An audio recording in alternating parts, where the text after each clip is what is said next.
of support that we have in this work that we do. It's really wonderful. Yes.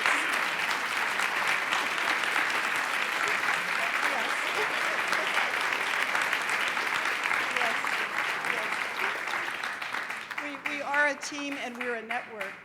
And unfortunately, my husband is ill and he's not able to be here tonight.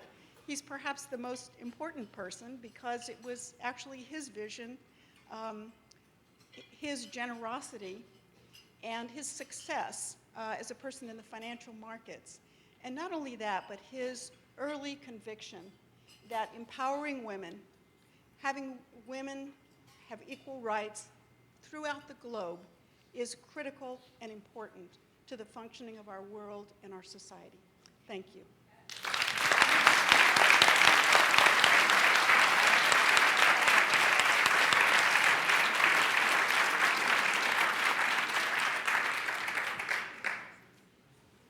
Eileen, where would you be? Here you are.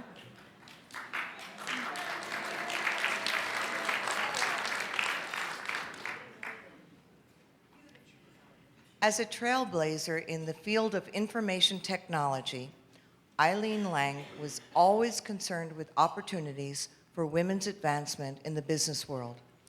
In 2003, she turned her avocation into a mission when she became president of, I think everybody's heard by now of Catalyst, a research and advisory organization working to build inclusive workplaces and expand opportunities for women and business. She was named its chief executive officer in 2008. In the early days of my career, gender bias was overt, she says. Women friends and colleagues were always supportive. We helped each other. She is now involved with others, helping to do the same by working with corporations to change politics, policies, and practices that shortchange women. Even though women have made great strides in the business world, there's still a long way to go before we reach parity. Old attitudes about a woman's place have not changed in many segments of our society, but they will with your continued leadership. Thank you, Eileen. Thank you.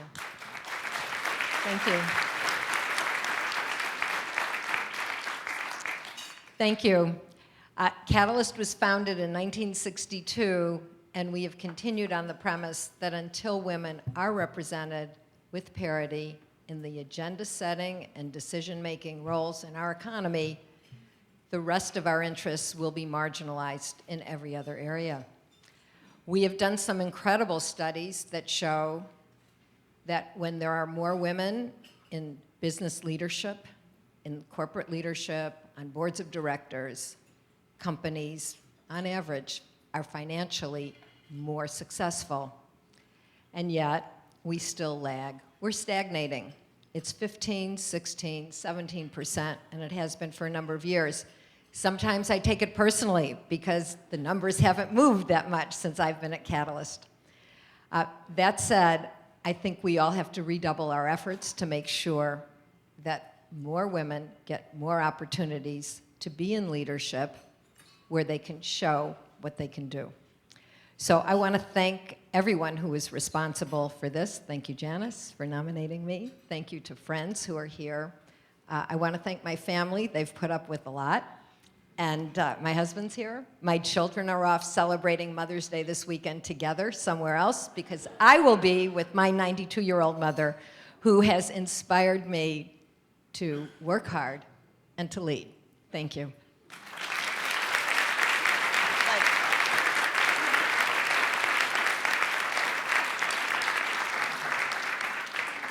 Well, this is good exercise. Now where? One more. Begging your pardon. And that would be to Anna, who hails from my adopted country, Argentina. So, Dr. Anna Langer stands at the intersection where women's rights and health meet. Anna began her medical career in 1974 as a specialist in the care of newborns, especially those who were ill or premature. She quickly realized that in order for infants to be healthy, their mothers had to be healthy as well. It is critical to take a holistic approach to programming with the woman at the center, she has said. In 2005, she was appointed president of Engender Health, a leading international reproductive health organization working to improve the quality of health care in the world's poorest communities. One important part of Engender Health's approach is engaging men to change harmful behavior, promote maternal and reproductive health, and prevent gender-based violence. Right now, there is greater attention and resources for maternal health than ever before, and we must seize this momentum to make sustainable, positive changes in health and rights for women everywhere. And she does. Thank you very much, Doreen.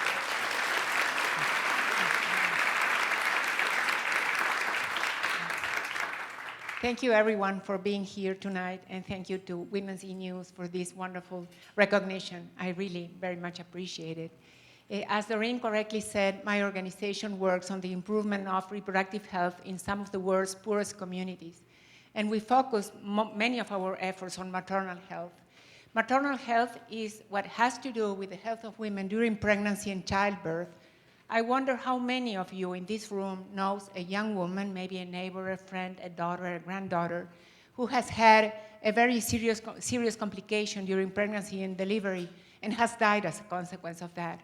Probably none of you, and that's a blessing. But in the countries where we work, that's not an uncommon feature. In fact, there are hundreds of thousands of women who die every year for causes that can be prevented when women have access to good quality of care. In fact, maternal mortality is recognized as the health indicator that better shows social inequities among the poor and the better off. So my organization and I, to the extent we can, are working very hard to eradicate this problem that we consider a public health priority and a violation to a basic human right.